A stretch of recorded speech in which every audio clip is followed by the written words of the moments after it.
so right. Close your eyes and just stay tight. We have to go. Stay with me while we leave. Hey everybody, welcome back to my channel. For those out there that do not know me, my name is Alicia and I am a special events professional that shares tips, inspiration, and advice on how newly engaged couples and individuals can plan and design their wedding like a pro. And most importantly, I tell you how to do all this stuff without breaking the bank. So today's video, I am going to be teaching you kind of like when you should decide to go from a physical wedding to hosting it virtually, meaning like online for your upcoming wedding or even an event. Because with everything that's going on, everything that is going on in the world, a lot of decisions need to be made, and it's not just, you shouldn't just have to completely cancel or postpone your wedding. Instead of having it physically, you now have another option, which is to host it virtually. So today we're going to be talking about 10 tips on, my personal advice on when you should decide to just say, you know what, having it in person is pretty much not going to happen. So instead of just canceling or postponing it and trying to figure it out, let's just go this route, which is hosting it virtually. So you will see me looking down at my notes just because I want to get all these points out here. And make sure that you go ahead and hit that subscribe button, and also look in the description section for my link, my Linktree link, and on there it will give you a link for my digital products. So again, I am a special events professional, so I have developed a lot of different products for you to purchase and apply the information. And one of these products is called How to Host Your Wedding or Event Virtually. So where I teach you how to actually plan and execute your wedding or event in some live stream platforming services, where you can do that, and how to really create a nice wedding scene from the comfort of your home. And I just talked to you more in depth about how to go ahead and do that. So stay tuned, watch all the way to the end of this video, and I hope that you all enjoy and really have a better understanding of virtual events, since this is very new. People are doing this way more nowadays. So I want you guys to kind of be up on that too, just in case you absolutely have to go the virtual route, which is not a bad thing at all. Because I've actually last year hosted my daughter's in 2020, I've hosted my daughter's virtual birthday party, which is something new. People tuned in, they left comments, they were excited to see her and her reaction, they were excited to see the decoration. So yeah, I am experienced in virtual events, and I know how to set them up online, like sending out invitations and stuff like that. So if you want me to do a tutorial on how to set up a Facebook invite, or do like some sort of virtual evite type of thing, drop a comment below and I will get that to you. And also I will also include the link for how to make an evite, literally evite, that you're able to send out to your guests that way as well. That's a popular and actually one of my most popular videos that I have on my channel. So let's get right into it. So again, I have 10 tips to help you really make this decision if you need to go virtual. So number one, if your guests don't feel comfortable attending a gathering where everybody's going to be together due to COVID, you have to respect that. So if you have a lot of people just coming to you saying, I don't feel comfortable, I have a weak immune system, I just don't feel comfortable being around a crowd, and I just or I had, recently been tested and I may have had COVID, or I've been around somebody that has COVID and I don't want to chance it. It's just a lot of different, opinions and views, and people just want to feel safe at the end of the day, so you have to respect that. So if a lot of people are saying that they don't want to be pretty much in a large crowd in a setting where other people are very closely together due to COVID, this is definitely a reason that you should look into hosting it virtually. Number 2, if your wedding budget wasn't already big to begin with, and now you're starting to see the rising cost of your wedding going up and it's now starting to exceed your wedding budget, then yes, you want to save a ton of money and just go to the virtual route, and you can just take not even $100 to make a scene at your house. Not even a scene, like a decoration. Like, say for instance, I can put like a backdrop, buy like a backdrop stand, or just somehow just buy the backdrop and put, possibly tape it to this wall just to make it look like a wedding type of background and scenery. And that way you still get the whole vibe and stuff like that. And it's just at home. So buying a wedding backdrop costs, especially off of Amazon, costs about, we're just going to say $20. No more than 20. No more than 20, unless you want something custom and all this, but you really don't need that. You can just literally go on Amazon, in the search bar, type in wedding backdrops and see what pops up. Choose one from there. Boom, let it arrive. Boom, it's at my doorstep. Boom, I'm going to figure out how to put it in my background. And now we're going to just spend some money to either rent our outfits, or we'll actually just buy our outfits.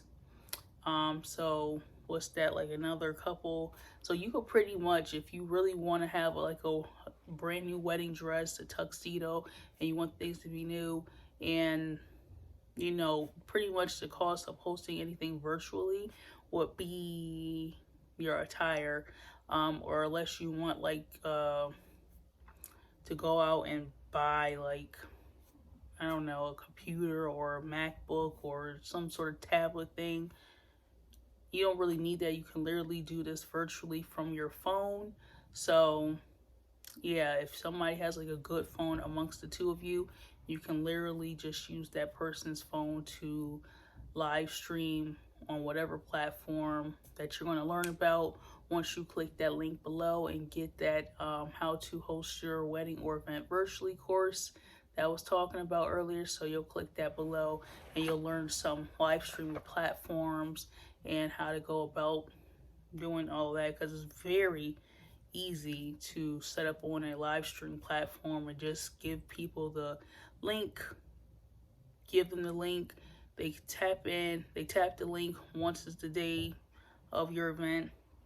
They tap the link and boom, they're at home in their pajamas, or maybe some people may actually come to your virtual wedding with like a nice button up, just to make it, give you that same vibe, give it the same feel of, pretty much what they would have wore in person. Just probably some people might not actually be at home wearing pants. They just might get done up from the waist up, just to give it that vibe, that feel, that actual in-person wedding feel. So that's that. Number 3, if you can't find a venue or location within your budget that you like, you search high, you search low, and it's just nothing around you that you actually care for. So now you're just like, what am I gonna do? Don't even stress yourself out. Just host it at your house. Get the scenery that you would prefer. And again, buy a backdrop. Amazon. So if you don't want like a wedding backdrop, type in the type of backdrop that you want. So if you want like a nice, beautiful outdoor backdrop, go ahead and type it into Amazon. I'm pretty sure, I know that they'll have one. If you want like a garden wedding thing. Amazon has that, so you know there are alternatives. You don't have to stress yourself out about the small things because there are alternatives that still look good. Number 4, bad weather. If there is, obviously nobody doesn't know the weather ahead of time, and if there is a bad storm coming, a bad snowstorm or rainstorm, and they're predicting that the roads are going to close and they're predicting that the airport is going to shut down, people are not going to travel because they don't want to be stuck. When people are stuck, they're not going to be stuck for an hour, they're not going to be stuck for a day, they may be stuck for days. Okay, days. And they don't want to be put in that predicament. And when people are stuck, it's going to cost them a ton of money to try to get home. It's going to cost them a ton of money if they're stuck in their only way out. They have to pretty much wait until their travel option be via road or plane get moving again. It's going to cost them a lot more just to be stuck because they gotta possibly buy a new ticket with a new airline. They have to buy a lot. They have to lodging, extension of their rental car, food. It's just going to be a lot of money, and people are going to just be calculating, watching the news, and then calculating how much it would be if they get stuck, you know, because it already cost them a lot of money just to get to your in-person wedding. And if there's bad weather coming and they hear about that, let's say like a week ahead of time, they're going to probably cancel. So that's when you move it from in-person to virtual, happening on the same day. Or maybe you want to wait because you know that's going to be a bad storm in the area and your signal, your internet signal or connection is probably going to go out or not be as strong. So that's when you have to use your better judgment to keep it on that same day or to just move it to another day. So you have to kind of play it by ear. 5, travel scares. I think it was Southwest that was that left people stranded. I know Spirit has been known to not be the greatest and they leave guests stranded.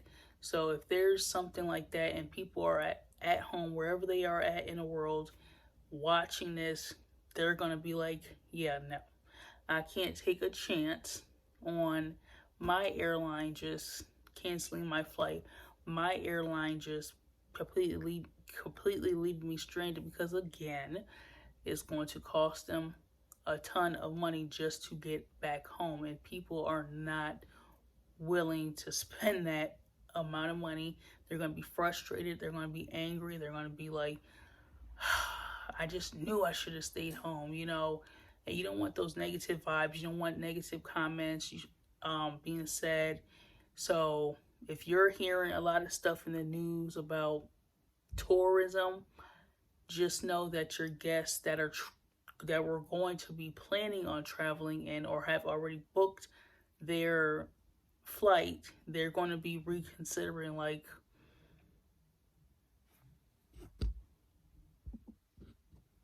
I don't know. I don't know if I'm going to be willing to do this, and it's just going to be, and then them trying to get on another flight, it's going to be hell because they're going to be overbooked. You know, people that had to cancel flight, now they're looking to go to another flight and now they're all getting booked up. It's just going to be a total mess, frustration, and it's not going to be an enjoyable memory years to come when they're thinking back on your wedding. Oh yeah, that was a really nice wedding, but I got stuck. But I had to pay thousands of dollars just to get back home. Or I had to just, I flew in. I was planning on flying back out, but I had to drive because my flight was canceled, so you don't want them to go from a happy, good memory from your wedding to a negative one, because the negative one is going to just keep them going and going and going. And now, the conversation went from how good your wedding was to, oh my gosh, I tried to get back home this way, so to avoid all that, if you're again watching the news, you're again seeing all this stuff, your best bet is just to probably move towards the virtual route, because people don't got time to be stranded, and they're not going to be stranded, and they don't want to be sleeping at the airport with their stuff. It's just consider virtual if you're hearing a lot of stuff in the news.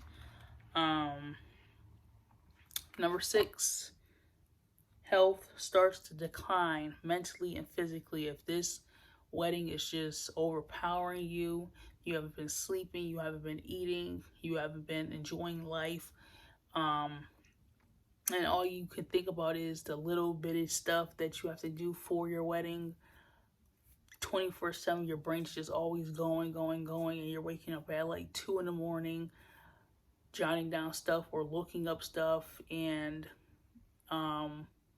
you're working on your wedding plans. Any free second that you get, you're going to start just to break down, burn yourself out, and become tremendously overwhelmed. And we don't want that. Wedding plan is supposed to be fun and exciting and enjoyable, and brings out your creativity. And you can't do any of that if you are just feeling like I'm over it. So if you feel like that is starting to happen, you can either ask for help. If you don't have no help, then maybe you should just consider going the less stressful route, the less something that doesn't get your anxiety up high, and going to the virtual route, because your health is very important. You have to make it to the altar, so you need to be at 100%, not 2%. So go the virtual route if you feel like your mental health and your physical health is declining, and you just want to give up on everything, and you're just stressful. You're bringing, you're starting to burn bridges and ruin your relationship with your friends, and people don't really want to be around you because you're always talking about wedding this, wedding that, wedding. So just go the virtual route to avoid any type of drama, any type of overworked, so go the virtual route. Number 7, something that always happens, just about: drama. If you are starting to notice that there's more drama happening because of your wedding, get rid of it all, because drama and stress lead to declining of health physically and mentally. If people are stressing you out about your wedding and things are just not going as planned, just go the virtual route, because again, you need to make it to the altar at 100%, and it's supposed to be enjoyable. So go the virtual route if there is so much drama that it is completely killing your vibe, causing tension in your relationship, and it's just taking so much out of you. Just go the virtual route. It's still going to cause drama, but hey, either they're going to log on or they're not going to show up at all. But it is not happening because you are not going to be stressed out or burnt out for one day out of the year. So if it's too much stress, too much drama, go the virtual route. Number 8, you don't like big crowds. You don't like all the attention. You don't want the phones being pointed at you. You don't want the, oh my gosh, you don't want that. That brings out your anxiety. You just, I can't. So go the virtual route if you just cannot with crowds. You just, no. No. Yeah, pretty much the fear of being the center of attention. No, not for me. Go the virtual route. It is completely okay, and anybody that you plan on inviting should be understanding. They should actually know you well enough to know that she's not doing no big crowds. Um, so they're already gonna expect you to just run off and elope or have something very small and intimate. So if you just don't want to have nobody in person, then go the virtual route and then invite your guests to come join you that way. So that way you're not having eyeballs stare at you in person. They're going to be staring at you over a screen, but it won't be as bad because it just won't be as bad as somebody physically watching you. Number 9, you want it to just be y'all two, more intimate, more face to face. You feel more comfortable being just y'all two in the room, and it's not the waiting for people to kiss, and it's just not you plus your spouse plus everybody else. Is just y'all two getting married, looking into each other's eyes and waiting for all this to be over so you guys can move on and start the rest of your lives together. But it's just more of an intimate feel between you both, as you guys may say vows to one another, exchange rings, and just really look into each other's eyes like, we're about to do this, and I can't wait and I'm excited. So if you are more of an intimate person, a one-on-one, go that route virtually. And number 10 is less time consuming. You don't have to worry about dealing with other bridal party members. You don't have to worry about dealing with vendors. You don't have to try to find catering. You don't have to try to find a DJ or a music entertainer. It's less time consuming. The only thing that you have to spend time on is your backdrop. That's it, and finding something to wear. But other than that, no. And then you just have to find somebody to, an officiant to marry you all. So you have to find a backdrop, your outfit, and somebody to marry you. Oh, and you have to worry about inviting people. Four tasks versus like 50, 100, a whole list and 12 months of stuff to do in order to get this one day completed. So you have 4 things to worry about for your virtual wedding. But again, smash that like button. Smash that subscribe button. Make sure you like and comment. Again, check the description for that class, how to plan your wedding virtually. And again, I give you everything that you need inside that class on how to get it done, execute it, and bring your guests to you via screen, via virtually, so you don't have to worry about any of that. I'm working on my website every day. I'm loving the progress of it. I can't wait to fully launch it, but for now, the link will be down below for my digital products, so go ahead and check that out. And that's pretty much it. That is pretty much it. If you need some inexpensive wedding attire, there's also an affiliate link inside of that link, the Linktree link that you'll see down below. I do receive a little small commission, but hey, the dress, the wedding attire for you will be less expensive than actually going to like David's Bridal or some sort of bridal shop. But they have a ton of different stuff on there. I shop on there for a whole bunch of stuff. Actually, I got this shirt. I got this shirt off of Shein, so they sell like different stuff. But I did search it today, and in the search bar, I put in wedding and seen what popped up, and it's different like wedding dresses, veils, and a whole bunch of different wedding attire stuff. So go ahead, click that below.